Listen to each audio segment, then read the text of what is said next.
Hello, listeners, and if there's anybody new here that we've met at the San Francisco Writers Conference, welcome. This is Words to Write By. Thank you so much for checking out our podcast. We have a great episode. We've just started a new book, and at the end of the podcast, if you've enjoyed this, we'll talk about how you can support us through Patreon. Okay, on with the show. On with the show.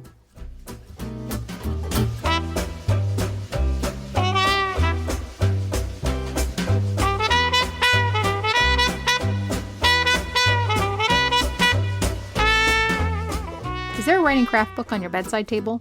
Has it been there for a while?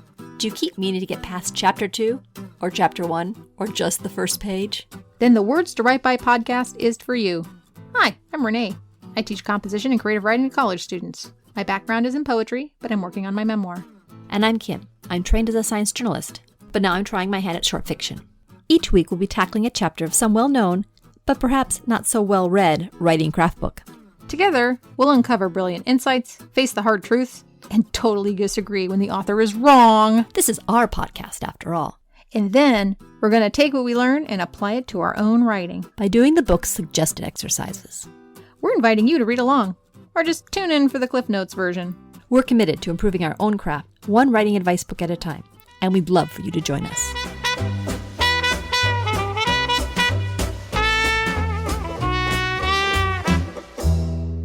Hello, and welcome to Words to Write By.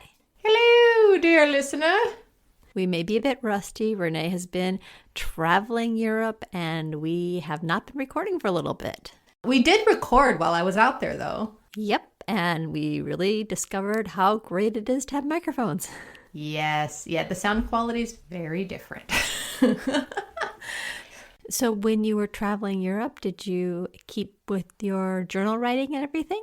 I kept with the journal writing of the events of the day. I did have a chance to write my own personal stuff once. It was kind of sad. I've noticed that me and Max, we both kind of go at vacation as how much can we fit in a day. I would say half of the days we went to 2 museums, not one.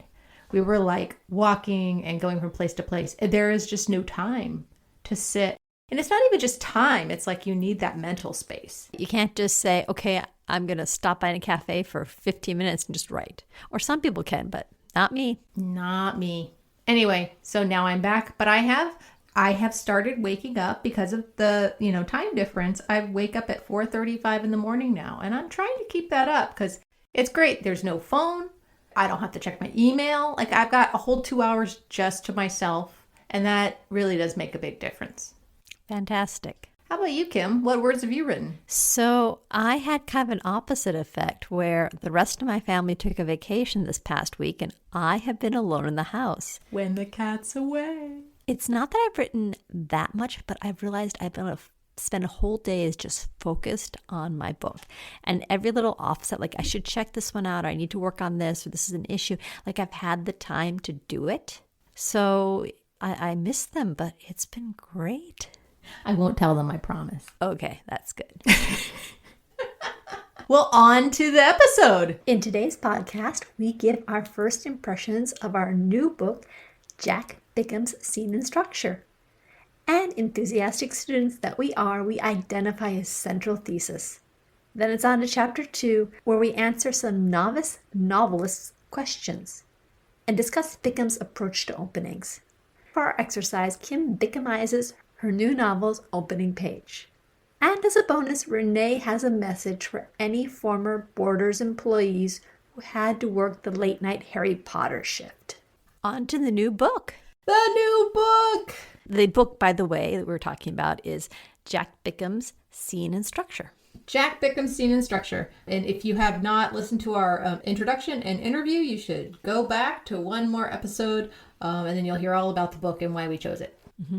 So first impressions. I'm kind of giddy reading this book because it lays things out so clearly. He doesn't waste a word, and right away you're told what to do. It reminds me of myself as a student, at-risk student, someone who didn't have a very good background.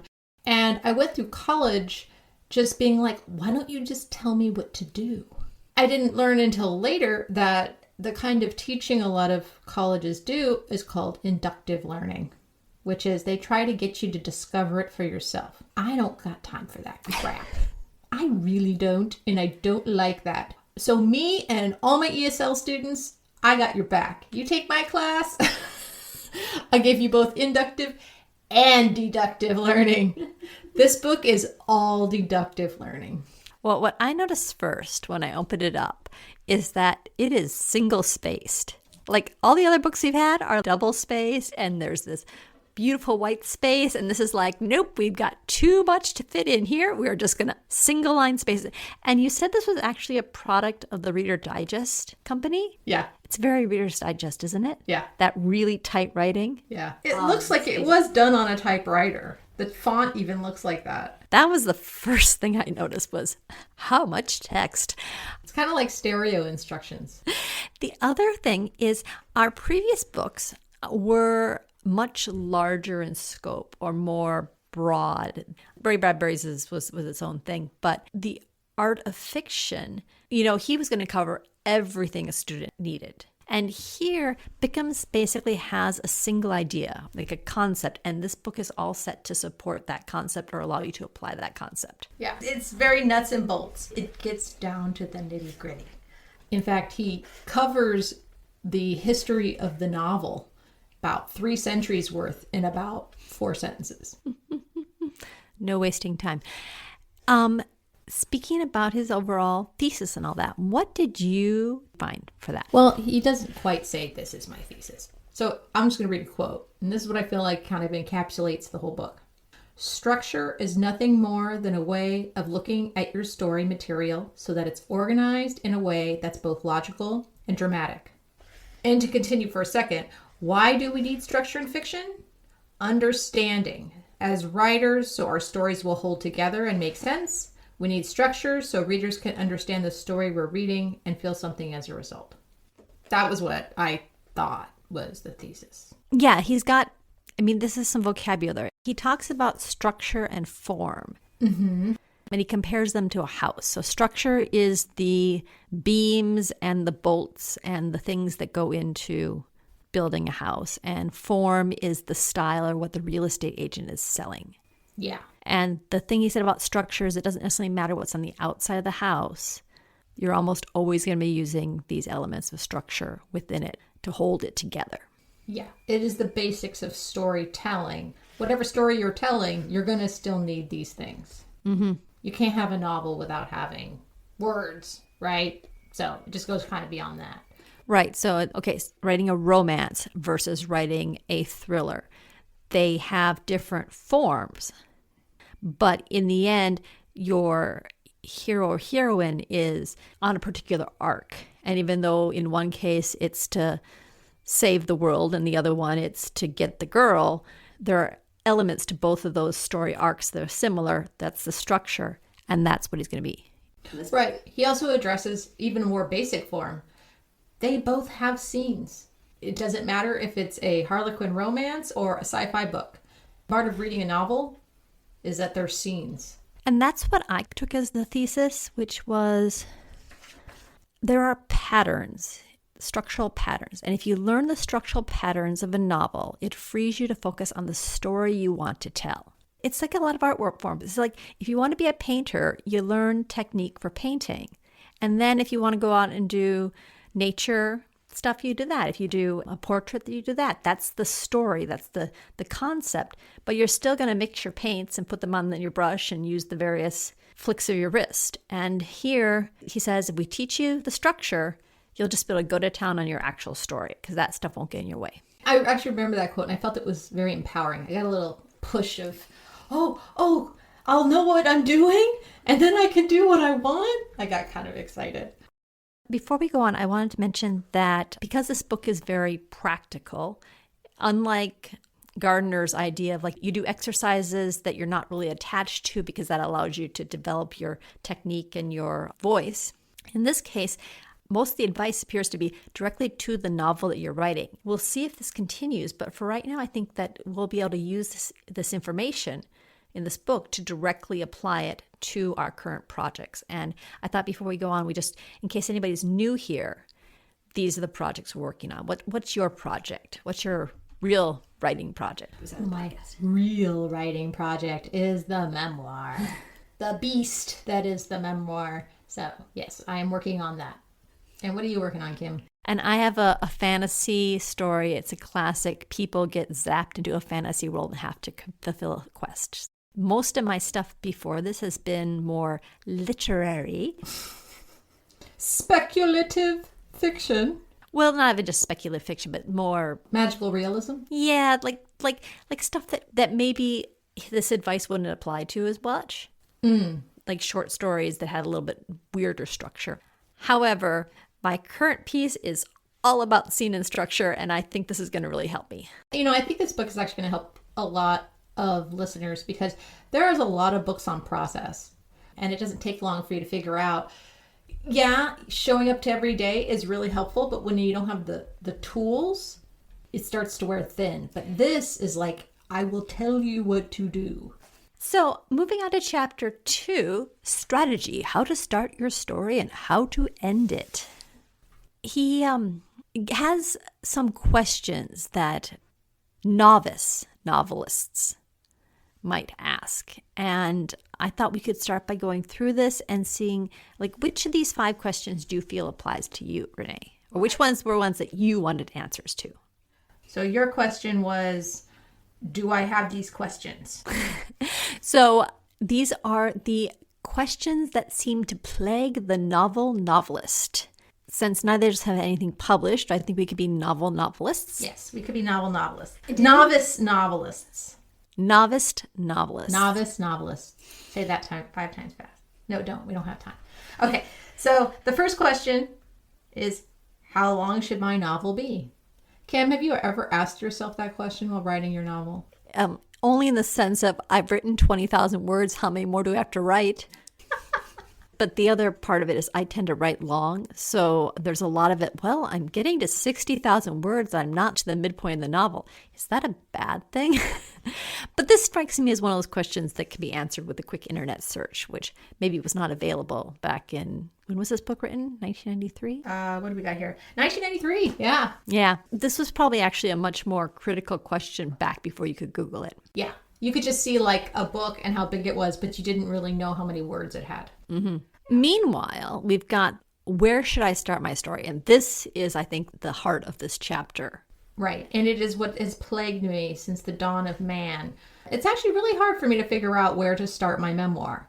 Even though this book doesn't mention memoir is very similar to like a novel. People read them very much like novels. Or the best memoirs are really similar to a novel. Yeah, I struggle with this. Actually, a lot of people struggle with this because a lot of people want to start with like birth. And it's like, no, that's an autobiography. And you shouldn't really be writing your own autobiography unless you're like 100 and you're famous. So if you're just writing a memoir, it's a slice of life. But where do you begin? And that has always been in trouble for me because the trouble started from the very beginning. So I've spent a long time trying to figure out where my story starts. Have you ever wondered that? Or did it just, you just knew? It always clicks in my head and like, this is where I'm going to start it. However, I've read various critique groups, and one of the first things I get when I start a novel is like, are you sure you don't want to start it closer to this and this happening? I do remember when I would write poetry, a lot of times first stanzas will get cut very quickly because we call it throat clearing. You think you need the first stanza, but you don't. Mm-hmm. My take is that when you're starting a story, you need to get so much information to the audience so they can understand it, especially if you're writing fantasy or speculative fiction. You can't just say, it was a bright sunny morning in small town USA and everyone just knows what to look for. Yeah, the world building aspect of fantasy, it's kind of its own beast. There's so much information that has to get out so that someone starting the story knows where they're at.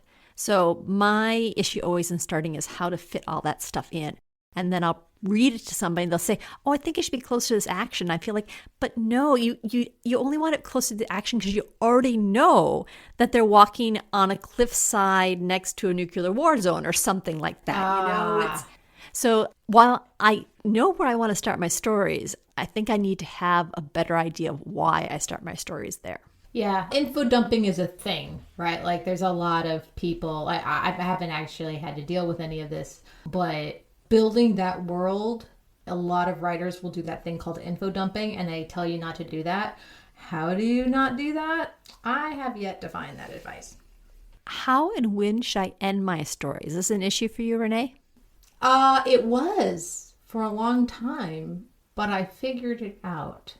It took me a while to realize that there was a parallel story between my past self and my present self, and I make them join in the end. And that seemed to have worked once I got there. And I think I came up with that during a process conversation with you and Chris. I recall that.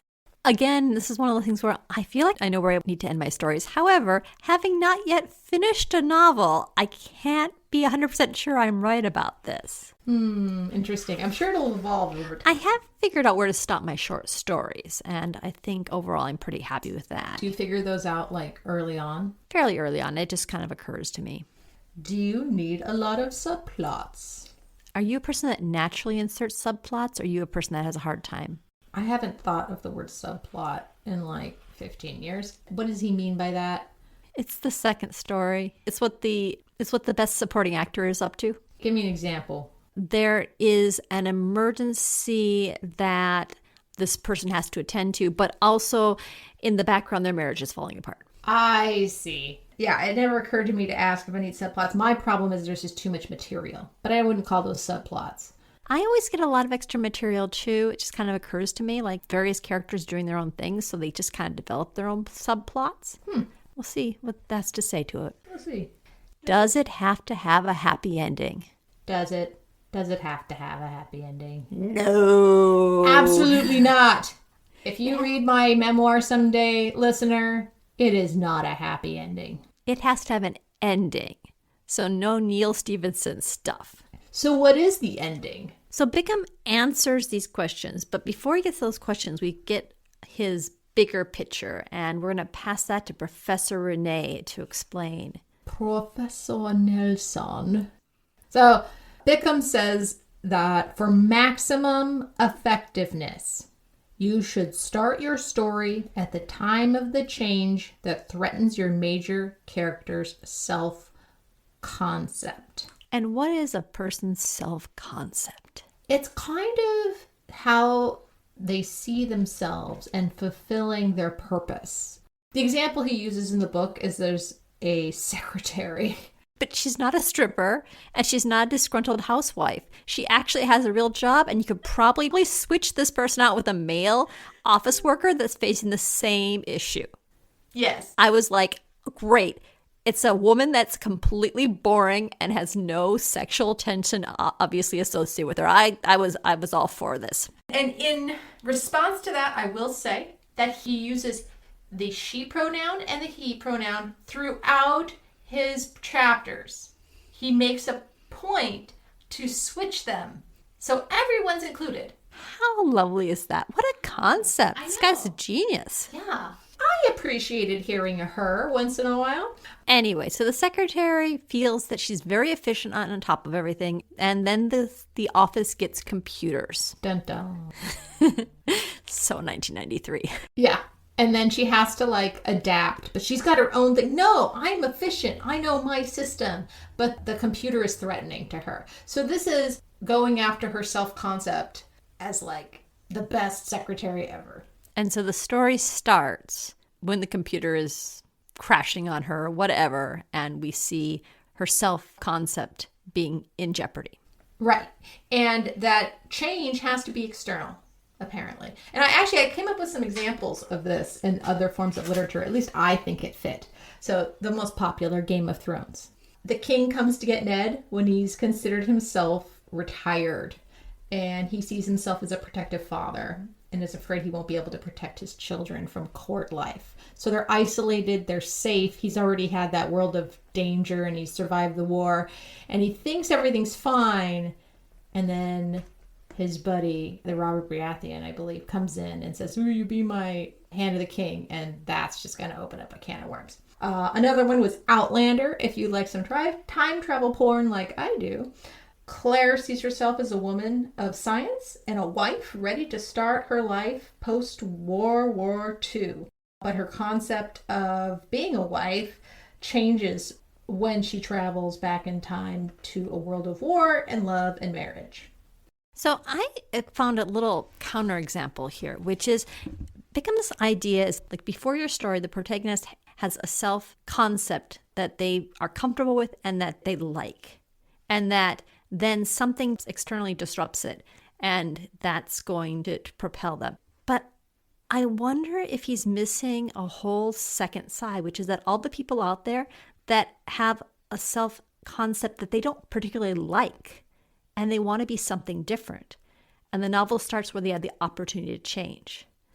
I think a lot of YA is like this, lonely little me, I'm not getting to do anything, nobody likes me, I'm not special. Suddenly, world-changing event comes in and I become the kick-ass person that does stuff. I can kind of see that.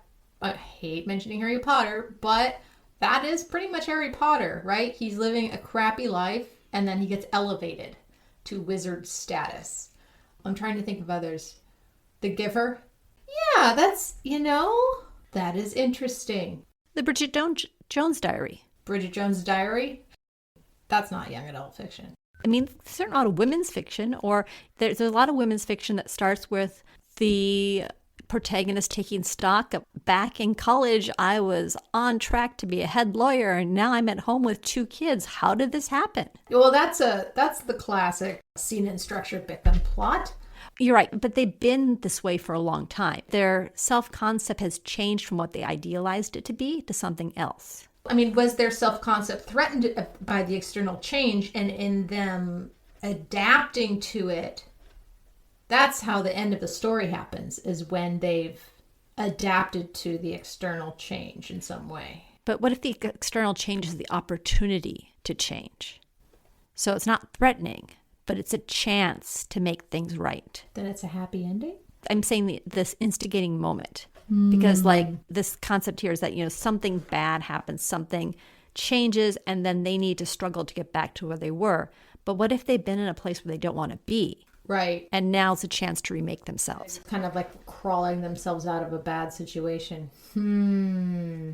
Yeah, I can see how that might put a flaw in this. But I also want to kind of give him some credit, because I think it's the word threatens. He uses the word change that threatens your major character self-concept. And maybe he should have used a different word, because that makes it seem like that external event has to be bad. It just has to be bad at the time. People like their crappy lives sometimes. They have their pattern. They know it might be bad for them, but they don't want to change. Even though it's a positive thing, that positive thing is threatening their self-concept, even though we objectively look at it going, that's a crappy self-concept. I don't know. I can see both sides to that, because a lot of young adult fiction works like that. They didn't have quite the young adult. They had a lot of young adult books back. But nobody read them. But nobody read them but children. Yes. I actually was working at a Borders when Harry Potter came out. That was weird. It took me another decade to actually read the first book, because I was like, why are all these adults buying this book? Did you do the Harry Potter release parties? At Borders? Yeah. No, I didn't work. Oh, that was so awesome. It was fantastic. We were sitting there waiting for Lise, and they had all these kids in their pajamas and something comfortable beyond them, and they were all rereading the previous book so they'd be up to par on what it was. It renewed your faith in humanity. I would say if there are any ex-Borders employees out there who worked that night, I'm sorry. I hope everything is okay and that you survived those squealing children running through the store. Oh, it was lovely. It was lovely because you weren't working that day. That's what I'm trying to say. Like, if I had to work that shift, I would have been like, this is the worst day ever. Am I getting overtime for this? Am I getting time and a half and hearing the squealing and then cleaning up afterwards? Can you imagine the amount of Cheerios and those cheddar fish all over the carpet? We have lived very different lives, dear listeners. But what I want to say is I think that his definition works. It's just that he forgot a whole different aspect to it because he assumed that people self-concept was what they wanted it to be. Not who they thought they were.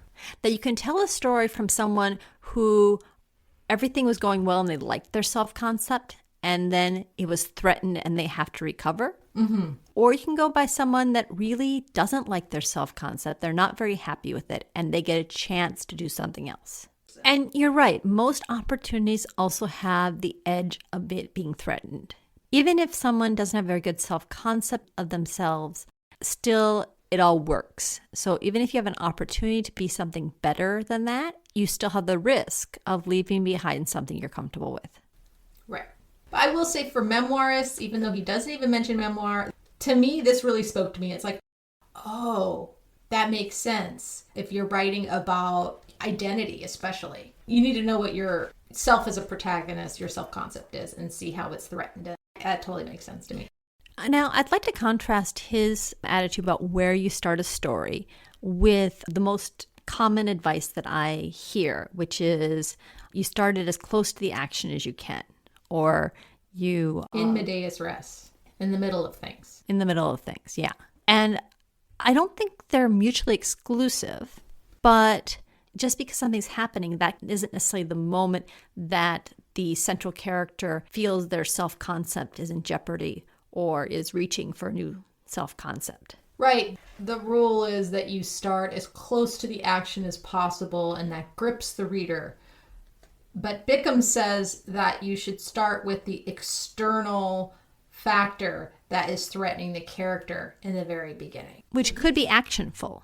Yeah. Oh, yeah. A lot of times I would imagine that that's very full of action. But then the point isn't to throw a whole bunch of action to engage your reader. It's to throw that action in to start this process for the main character, or to establish that this is where the character is mentally and has to move forward from. I thought that was interesting because I've never heard that before. But it makes sense. It makes a lot of sense, and it actually helps you narrow it down. Maybe there's this bar fight and there's this point where they have to fix the bomb and there's this other point where like the wife leaves them or all those things. But of the three of them, maybe it's the wife leaving them that actually is the emotional bit. Yeah. Well, so I've always had the problem. I've mentioned this in the podcast, and probably everybody in the Bay Area I've been in a workshop with has heard me lament on this.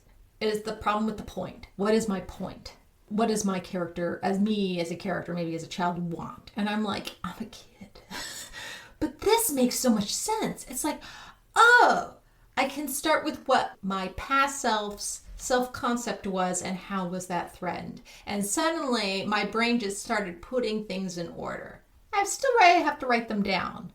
So now, imbued with all this idea of where to start a story, we use that to inspire our exercise for this week. So the plan is that we will take our first chapters and take a good hard look at where the protagonist, or in Renee's case, where Renee is at that point, what their self-concept is and how it is threatened, or what opportunity do they have for change. And we're gonna write those down, and then we're gonna talk about the process and what we got out of it.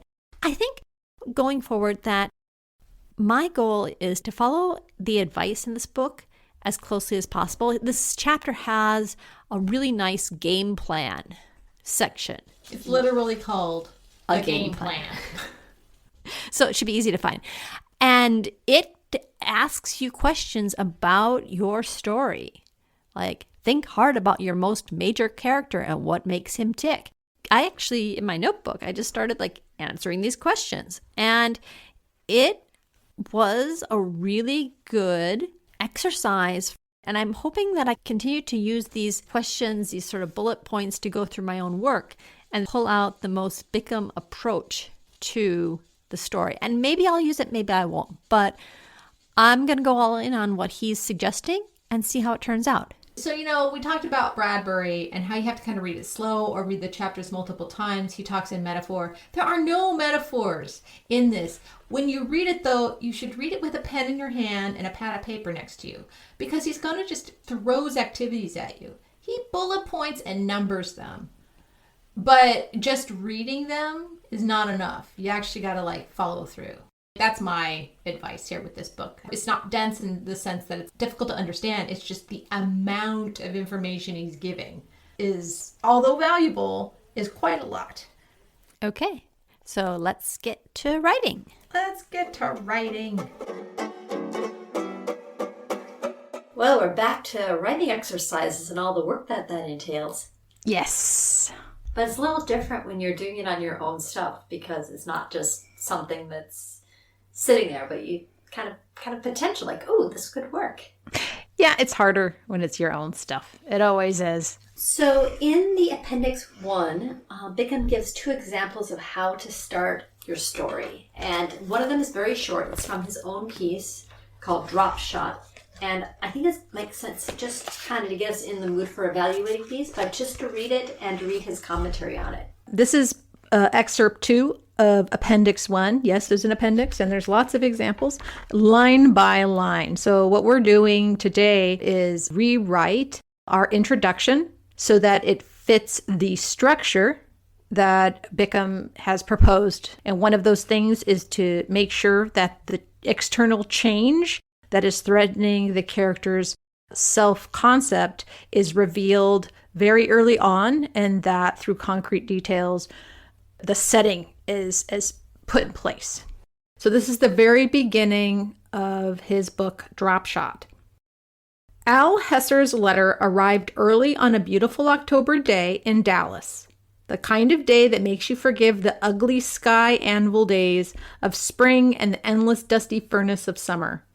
A day perfectly cobalt clear, with the temperature at 70, and only the faintest breeze out of the south. Only a crazy man could fail to rejoice on such a day. Unfortunately, it was the autumn I was pretty crazy.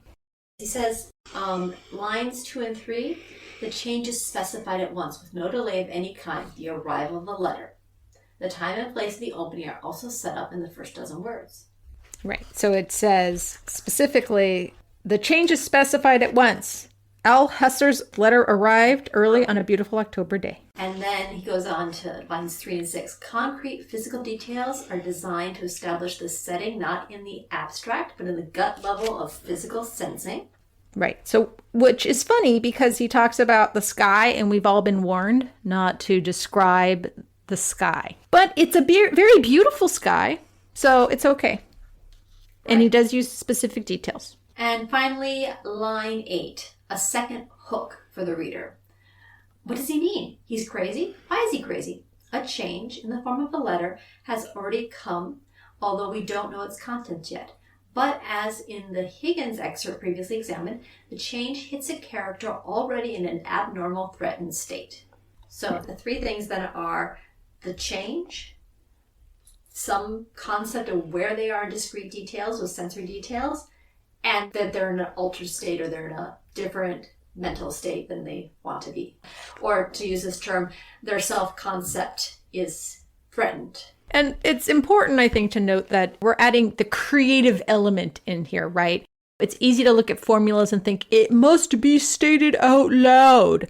And yeah, it sounds like the change really does need to be stated out loud. I would say, though, that the self-concept is implied. He didn't say anything, but I feel like just the beginning of him describing the sky very accurately, he seems very even keel, right? This narrator is somebody who can look at something and they can react to it in a reasonable way. So when they say that they are pretty crazy, I feel like that makes it the external issue. Even though the self-concept isn't like, I'm a totally normal dude. One day I go crazy. It doesn't have to be explicitly stated. And in fact, sometimes things that are explicitly stated just makes you look kind of like a noob. So here's what I had. This is one of the characters of my story. It's like I said, it's set in a fantasy world, and there are people from our world that are going to show up, and they're going to have an adventure. Suki Ravenous tightened her grip on the coarse stones of the tower wall and angled herself out the window. 30 feet below waited the unforgiving cobblestone ground, but Suki's eyes stretched further, beyond the fortress's courtyard, past the battlements of its protective walls, down to the ocean gray in the early morning light. It was that flat expanse of water, even more than the impenetrable mountains to the south or the gloomy marshes spreading westward, that reminded Sufi daily just how cut off from civilization, from anything important, the town of Inanak was. But maybe not anymore. Sufi had awoken at dawn, her limbs pricked with 1,000 invisible needles. It was like she managed to sleep funny on every part of her body. Such a reaction that somewhere a powerful spell, beyond anything a mortal magic user could harness, had been cast. Sufi could still feel the hairs on the back of her head standing up. Not that they ever laid flat. She was blessed, cursed, with a voluminous black halo of curls. But the point was, she could feel the magic residue. The overhang of the tower's slate roof blocked much of the sky, but the section Sufi was interested in lay just out to sea. Yes, there. It was not so much a beam as a ribbon of light twisting downward, its edges flashing silver to a rock outcropping.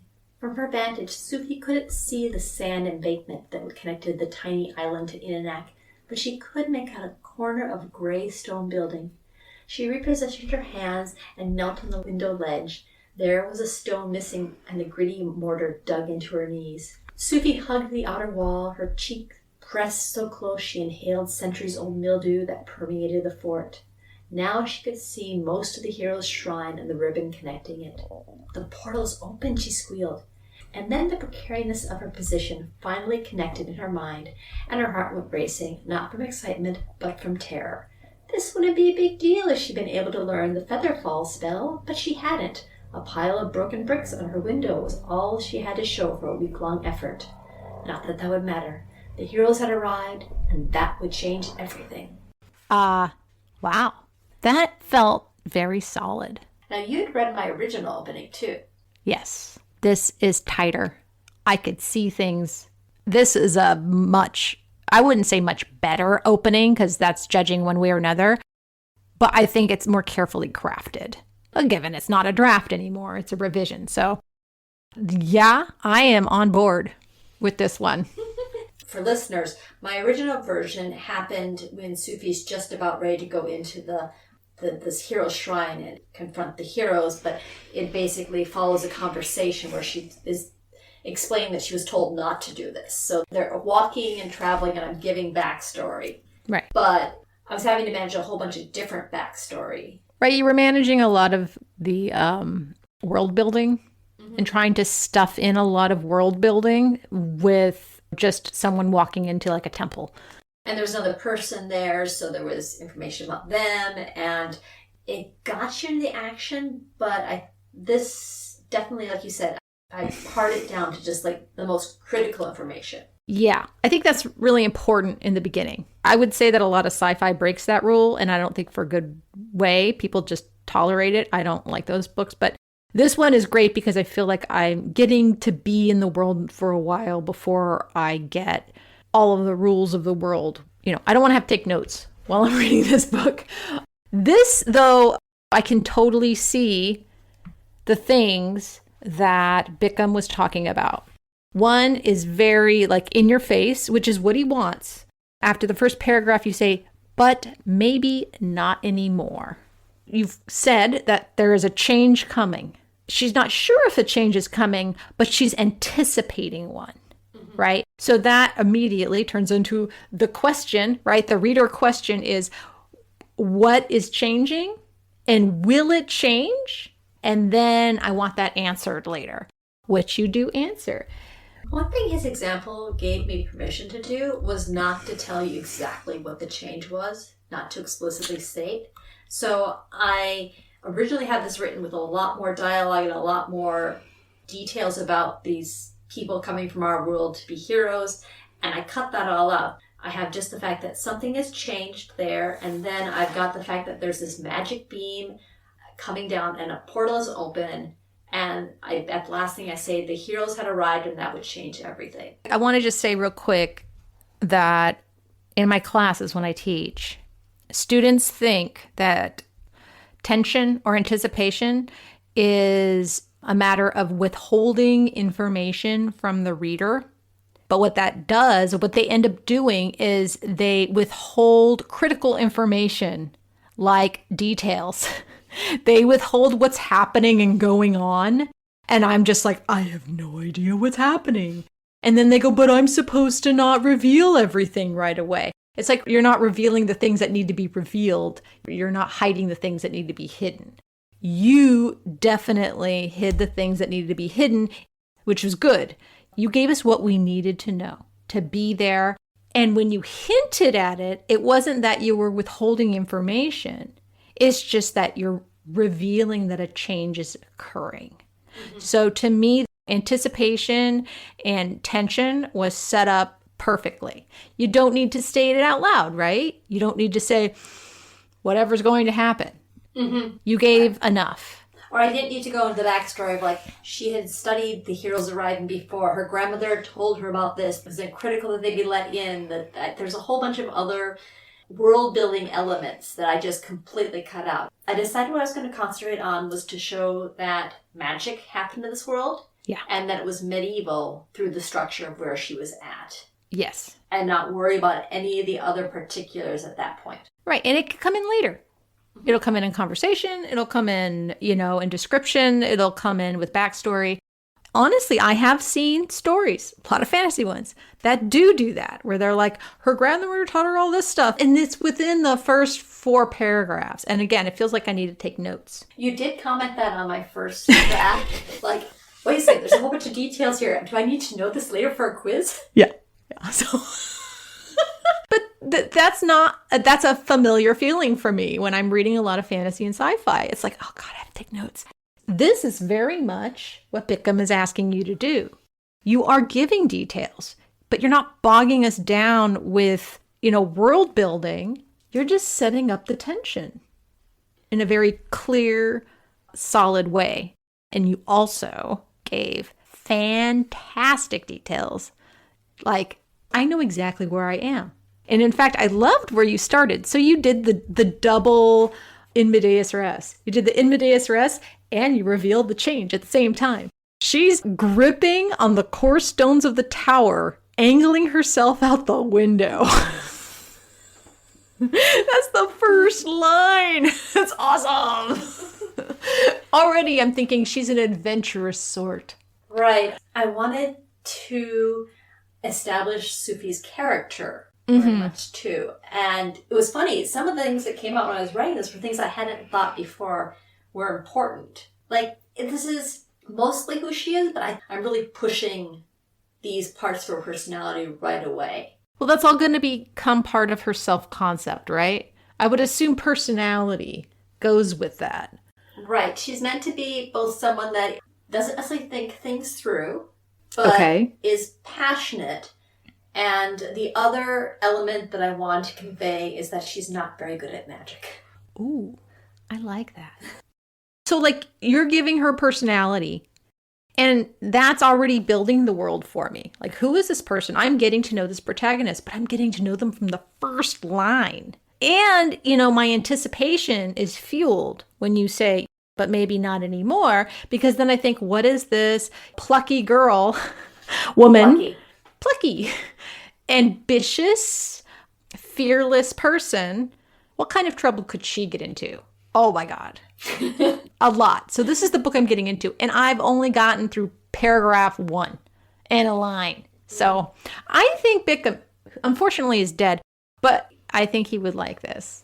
I think you nailed it. Especially in that first paragraph. You just bam. I said what I liked about his example is it really freed me up from feeling like I needed to go any further. And this is about 400 words. So this would be about the first, usually chapters start kind of mid-page. So this will probably extend on to the second. So before you actually start getting like dialogue with other people or other elements put into that. But it's not too much information, which I think I have a tendency to do. Yeah, I have the tendency to do that too. So this is a really good example, even just for me to have in front of me to see how it's done. Now, what I don't know is how well this will play out to the rest. Because sometimes you get a great couple of lines opening a chapter and you love it. But then it's sometimes you run into problems because you can't transition into the other stuff. My reader assumption would be that she's going to go.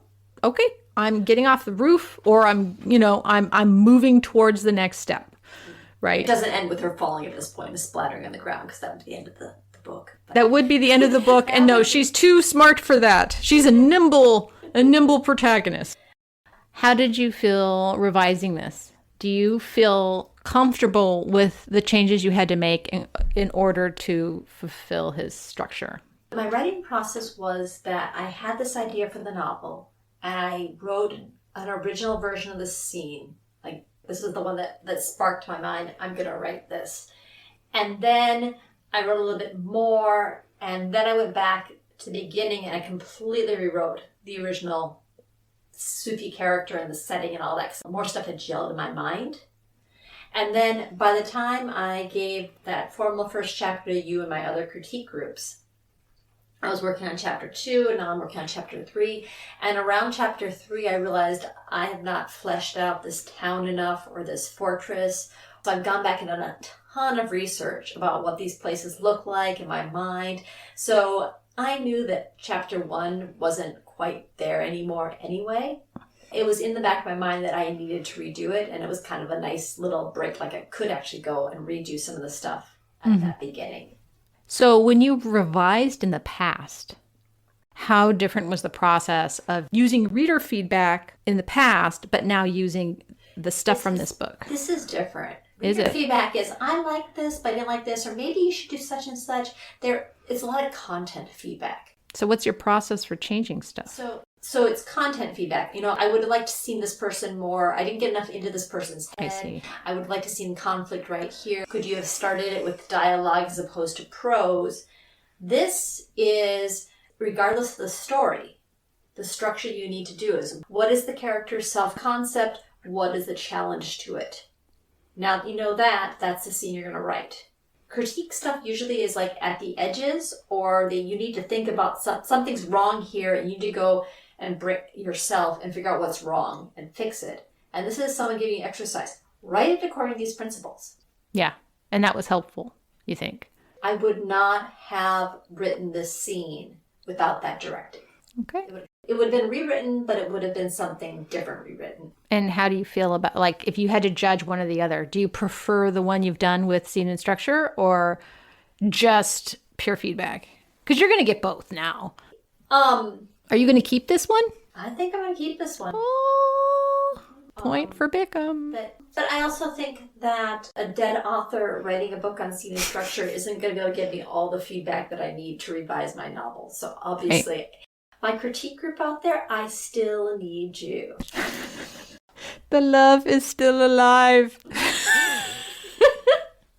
I think it was successful. I really liked it. And it's interesting because if I had read that without knowing any of this stuff from the book, I would have liked it and not been able to point out why.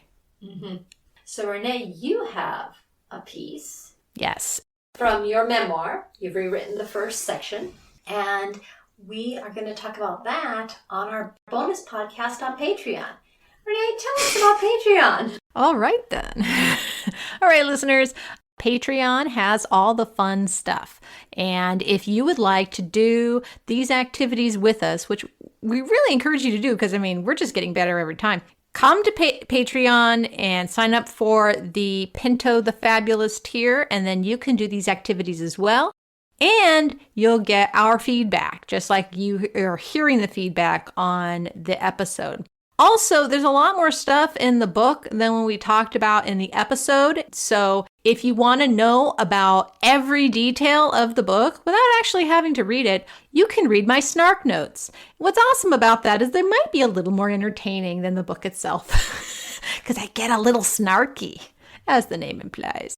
With each book, your snark notes change a little bit. Like, you were most snarky with Gardner. Well, yeah, because he was a jerk. And then you were less snarky with Bradbury, because he's a sweet guy. I was nicer with Bradbury. I still crack a lot of jokes, though. It's very much, I think, like Spark Notes, but ones you want to actually read. So you get that with the Patreon, and also the bonus podcast, where we usually, for these exercises, it wouldn't be fair if only one of us got the opportunity to do the exercises and get themselves critiqued. So instead, we both get to do it. Only one person gets the bonus podcast, which will be Renee. Anyway, so that's our Patreon account. And don't forget to check out the website, because the website we have, which you don't have to join Patreon to go on, has all of our show notes. And there's links and there's breakdown of what we talked about. So if you've forgotten anything, you didn't have to take notes. You could just go to the show notes and get them there. And there's a link in the show notes to a place for just to give us feedback on the show, which we would really appreciate. And if you leave an Apple review, we will read it on the podcast. Unless it's mean, then we won't read it. Then we won't read it. No. Okay, only good reviews. All right, guys. 2 weeks from now, you take care. Bye-bye. Bye. Words to Write By is produced by Renee Nelson and Kim Smiga Adam. Our theme music is Roll Back the Carpet by Cool Cat Music. Have a great day.